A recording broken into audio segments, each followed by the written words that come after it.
amigos, ¿cómo están? Espero que se encuentren muy bien y bienvenidos a este nuevo video del canal Datelus. En el último video comenzamos a hablar de un tema bastante interesante y un poco más complejo que el resto, que era la regresión lineal, este primer modelo que vamos a hablar en el canal, un modelo que a mi parecer es uno de los más sencillos de explicar y que es una muy buena introducción para todo este mundo de inteligencia artificial. En nuestro último video nos quedamos en esta sección que es el gradient descent. A modo de recuerdo para todos ustedes, nosotros dijimos que cuando estamos entrenando un modelo de inteligencia artificial, lo que estamos haciendo en otras palabras es encontrando los mejores parámetros.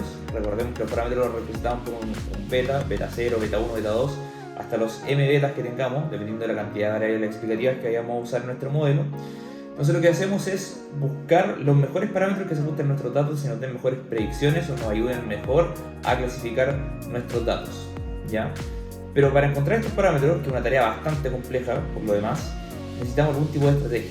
Y este tipo de estrategia se usa precisamente una herramienta que se conoce como el método del gradiente o gradient descent.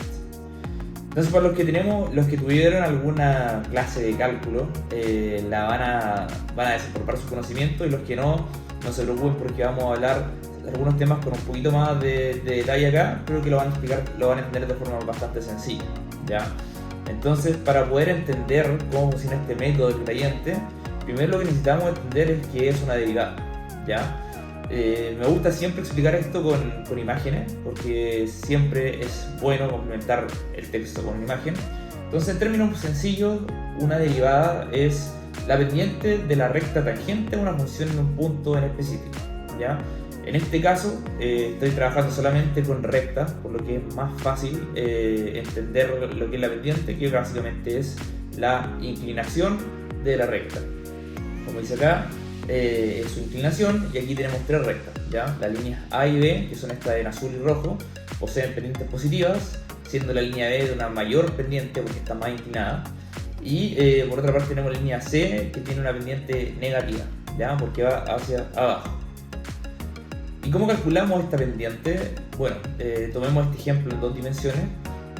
Tomamos dos puntos cualquiera que queramos y hacemos el siguiente cálculo. I1 menos I0, que en este caso son los datos que están en el eje de las ordenadas, dividido por X1 menos X0, ¿ya? Que son los datos que están en el eje de las abscisas. En este caso, como modo de explicación, voy a tomar el punto 4, 4, que está acá, y el punto 2, 2, que está acá. Entonces, si hago el cálculo, me da una pendiente de 1. Ahora bien, ¿cómo interpretamos este valor? Yo les dije que era básicamente la pendiente de la recta tangente. En este caso, como la función es una recta, es la pendiente de la recta. Pero en términos un poco más matemáticos, la interpretamos de la siguiente forma, ¿ya? Como la pendiente nos da un valor de 1, nos indica que si variamos nuestra variable x en 2 unidades, que en este caso pasamos de x igual a 2 a x igual a 4, nuestra variable y, que es la que está en el eje de las ordenadas, va a aumentar en una vez esta cantidad, ¿ya? Esta variación, que es 2 por 1, nos va a dar este aumento de 2 a 4. En el caso de las líneas rectas, como esta de acá, da lo mismo en qué punto calculemos la pendiente, va a ser siempre constante. Acá estoy tomando dos puntos diferentes, que son el punto 8, 8 y el 6, 6, y podemos ver que la pendiente nos da 1, igual que en el caso anterior. Si tomara, por ejemplo, el punto 8, 8 y el 2, 2, nos seguiría dando lo mismo. Por lo tanto, cuando hablamos del tema de las pendientes en una recta, es lo más sencillo porque es muy fácil de visualizar y de comprender. Acá tomamos otra recta, que es esta recta en verde, pero acá esta recta tiene una sutileza, ¿ya? Esta pendiente es menor que la recta de la recta anterior, que es esta línea oscura, ¿ya? Podemos ver que está inclinada más hacia abajo, nos da una pendiente de 0,5. Por lo tanto, acá yo voy a tomar el punto 6,6 y el punto 4,2, que son los que nos da esta recta, y nos da una pendiente de 0,5. ¿Qué quiere decir esto? Que si yo paso desde una variable x con el valor de 2 a la variable 6, es decir, si aumento esto en 4 unidades, mi variable y va a aumentar en 2, que se traduce en 4 por 0,5, ¿ya? Entonces acá la gran diferencia entre esta y la pendiente anterior es que tenemos una pendiente más pequeña. Pero este ejemplo es bastante fácil, bastante sencillo, por el hecho que es una recta, pero las funciones son infinitas y son mucho más complejas, ¿ya? Como por ejemplo indica este diagrama, que es una parábola. Acá nosotros no tenemos una recta tangente con una pendiente constante, ¿ya? Cada punto tiene una recta distinta, como podemos ver acá. Entonces, acá es donde tenemos que ayudarnos de nuestra herramienta cálculo. Y obviamente esto no es un canal de cálculo, porque en teoría, después cuando ustedes ejecuten todos estos códigos, lo van a hacer con librerías, pero es súper importante que sepan lo que está pasando por detrás de los códigos, ¿ya? Porque cualquier persona puede encontrar un código en internet, lo copia, lo pega, lo hace funcionar, pero si no tiene la capacidad de explicar el contenido o si no sabe lo que está haciendo, básicamente no nos sirve, ¿ya? Entonces, en el caso de las funciones no lineales, tenemos una pendiente para cada punto de la función. Y la pregunta es, ¿cómo podemos obtener esta pendiente que va cambiando con cada punto? Entonces vamos a tomar en consideración dos puntos de esta figura. Vamos a tomar el punto x, f de x, siendo f cualquier función que se le ocurra. Y otro punto que va a ser el punto x más h. H es una distancia que le vamos a sumar a este punto original, que en este caso sería esto, con su respectiva función que sería f de x más h. ¿Ya? Entonces, de acuerdo al cálculo matemático y a la teoría ya de los límites, lo que vamos a buscar es ir reduciendo cada vez más y más esta cantidad h hasta que sea muy cercana a cero. Cuando sea muy cercana a cero, acá no se alcanza a ver porque el dibujo es muy pequeño, ¿ya? Pero cuando esté aquí al borde, vamos a lograr encontrar la función que nos va a entregar la pendiente de esta función en cada punto, ¿ya?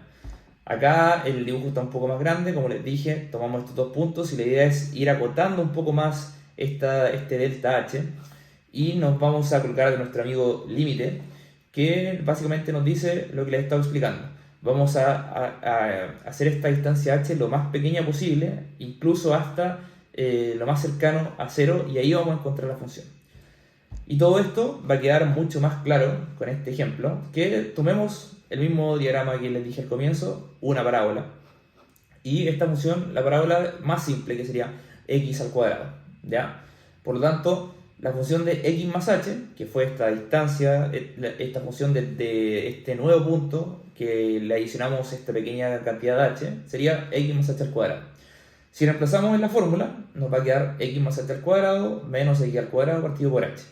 Si luego trabajamos un poco algebraicamente estos términos, podemos ver que los términos x cuadrado se eliminan, nos queda 2xh más h al cuadrado, podemos factorizar estos términos y eliminamos la h, y nos queda el límite cuando h tiende a 0 de 2x más h. Podemos reemplazar el valor de h por 0 y nos queda 2x.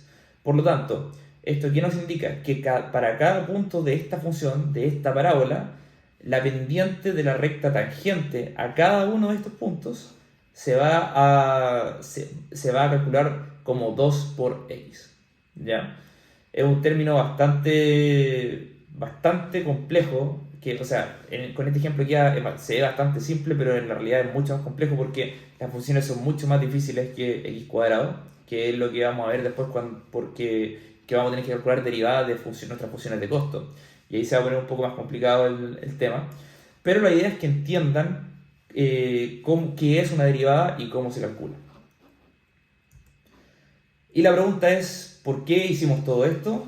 Y la respuesta es básicamente porque es un componente fundamental del método del gradiente, ¿ya?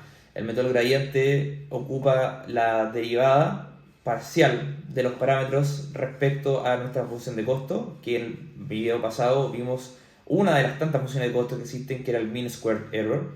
Para ejemplos de clasificación hay otro tipo de funciones, pero el corazón de este algoritmo se basa en las derivadas parciales, que es básicamente una extensión, por así decirlo, de las derivadas, que es cuando tengo una función con más de una variable y hago una derivada parcial, lo que hago es que el resto de las variables se vuelven constantes, ¿ya? Pero es importante que entiendan el concepto general de la derivada para que entiendan cómo se va moviendo este algoritmo, cómo va iterando y cómo finalmente va convergiendo hacia los parámetros que nosotros queremos buscar.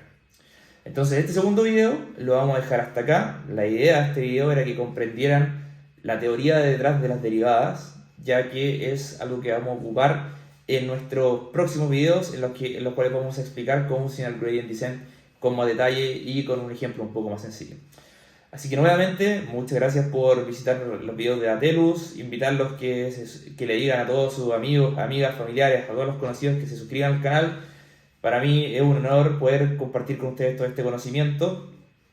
Y nada, nuevamente darles las gracias, dejarlos invitados al próximo video. Estoy subiendo un video todas las semanas, espero seguir con ese ritmo. Y bueno, agradecerles que estén acá y muchas gracias. Que estén muy bien, nos vemos la otra semana.